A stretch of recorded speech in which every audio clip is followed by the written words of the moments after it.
first migration of Garifuna people in the United States was documented in the early 1950s during the United Fruit Company plantation. I don't know if you guys are aware of that.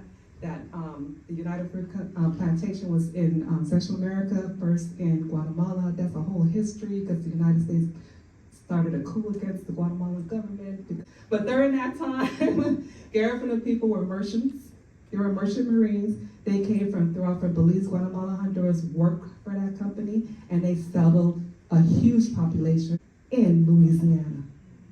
So when you think about where they were in Louisiana, think about Katrina. A lot of those Garifuna people, once upon a time, that was the second largest Garifuna community outside of Central America. After Katrina, a lot of those people, they left because those were the areas that where Garifuna people migrated to. They left and they relocated to Houston.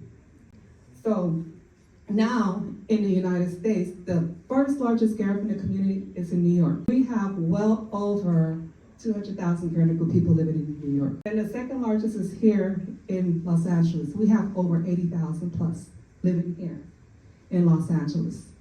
And then now again, the third largest right now is in Houston. We have in Chicago, we have Garifuna people everywhere. We had 228 years since we've been exiled. And we still continue to maintain our history, our heritage, our culture.